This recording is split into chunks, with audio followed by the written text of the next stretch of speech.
Assalamualaikum warahmatullahi wabarakatuh. Bapak Ibu yang saya hormati, jumpa kembali di channel Bapak Rahman.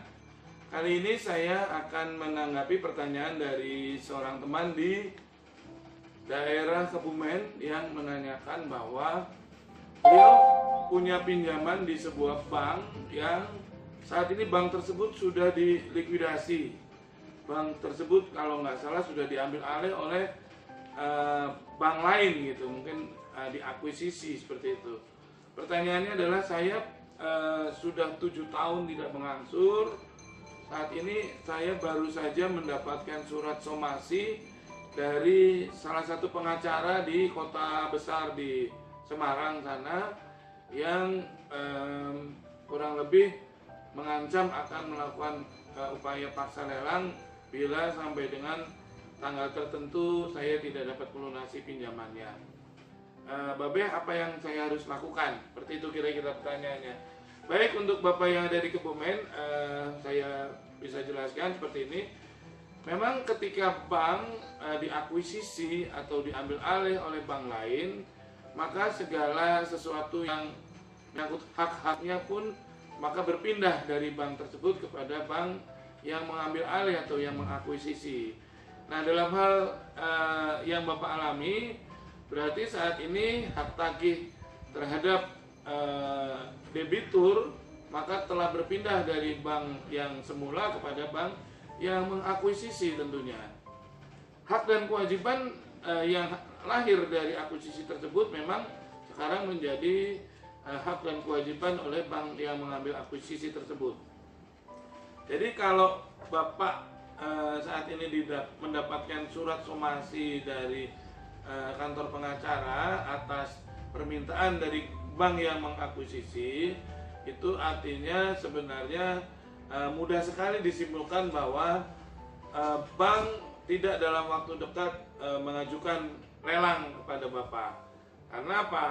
Logika sederhananya, bila bank hendak mengajukan lelang, ngapain susah-susah harus bayar pengacara, kantor pengacara untuk melakukan somasi? Toh dia bisa melakukan pengajuan lelang tanpa harus minta somasi, minta bantuan dari pihak ketiga, atau dalam hal ini adalah kantor pengacara. Jadi bisa disimpulkan bahwa sebenarnya posisi debitur dalam hal ini aman. Apalagi kalau saat ini pinjamannya sudah menunggak lebih dari 7 tahun. Berarti kemungkinan besar pinjaman Bapak sudah dihapus bukukan gitu. Nah, kalau saat ini pinjaman Bapak diambil alih karena bank tersebut sudah diakuisisi, maka saya sarankan silakan membuat surat, misalnya permohonan untuk bisa memberi keringanan dengan mengangsur pokoknya saja.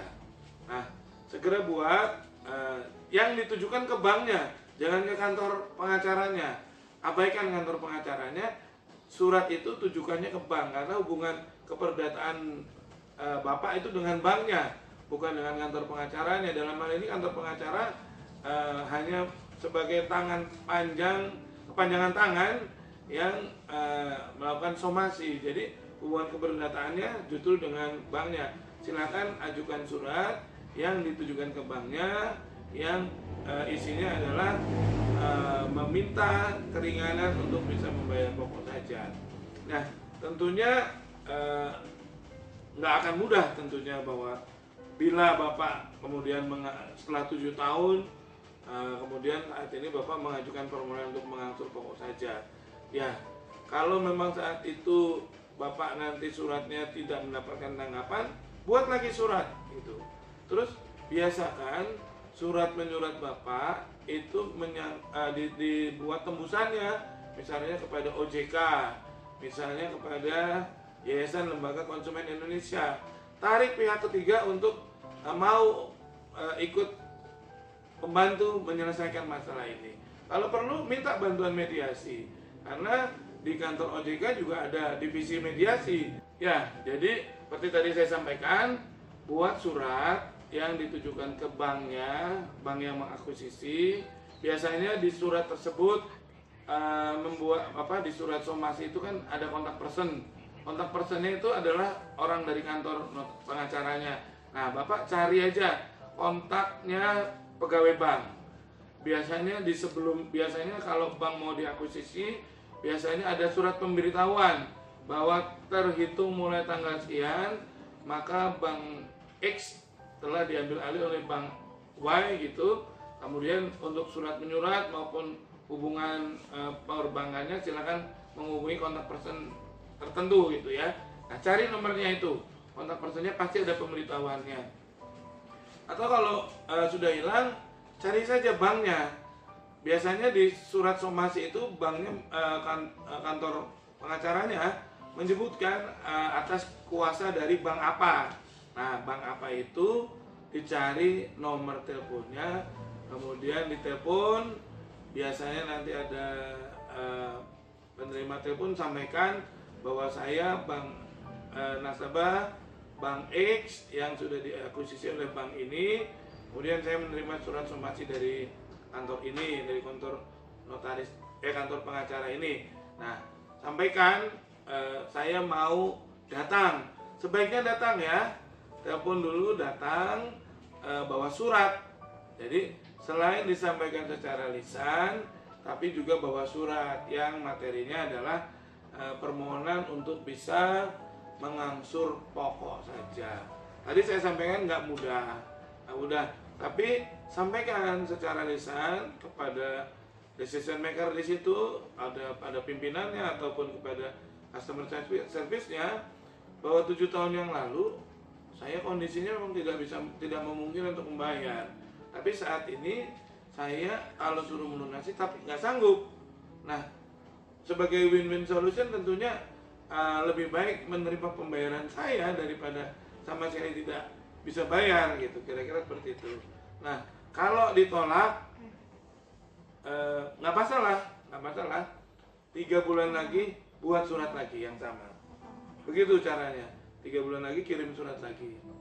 Tadi stakeholder suratnya tembusin ke OJK, atau kalau dari koperasi tembusin ke dinas koperasi itu. Terus tembusan juga ke Yayasan Lembaga Konsumen Indonesia misalnya. Biasanya bank akan menolak permohonan pembayaran pokok saja, karena biasanya surat permohonan itu yang memproses atau yang menyetujui adalah direksi. Jadi sampaikan, mohon maaf, surat kami silakan dilanjutkan aja kepada pejabat berwenang. Kalau Anda nggak menyetujui atau nggak bisa memberi berdasar kewenangan, siapa yang punya kewenangan, tolong surat saya sampaikan kepada beliau.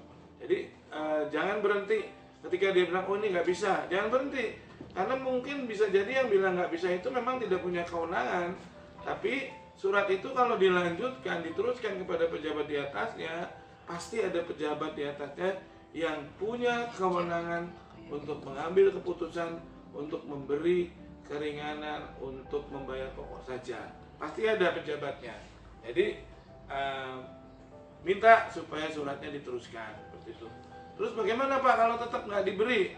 Saya sudah berkali-kali minta nggak dikasih. Biasakan permintaan itu bukan lisan. Biasakan permohonan itu dengan tertulis dan ditembusin ke OJK. Gitu.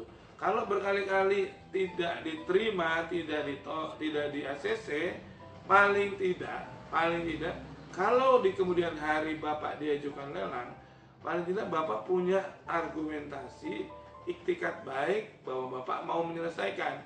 Ini buktinya Pak, surat kami berkali-kali kami mengajukan surat permohonan untuk bisa mendapatkan keringanan pembayaran pokok saja, tapi tidak diberikan gitu. Nanti bisa dijadikan juga sebagai dalil gugatan di kemudian hari bila bank tersebut akan mengajukan lelang. Nah, kalau bank tersebut akan mengajukan lelang, segera Bapak ajukan gugatan, gitu ya. Jadi kenapa harus dengan dokumen surat? Supaya bila di kemudian hari terpaksa harus mengajukan gugatan lelang, mengajukan gugatan ke pengadilan, maka Bapak punya poin-poin yang bisa dijadikan sebagai dalil gugatan. Itu. Jadi semakin banyak dalil gugatan, argumentasi hukum yang Bapak berikan, semakin baik. Itu. Mudah-mudahan menggugat bank itu bisa mencegah proses lelang berikutnya. Banyak klien kami yang ketika sudah diajukan lelang kemudian digugat, akhirnya bank menahan diri tidak melanjutkan lelangnya.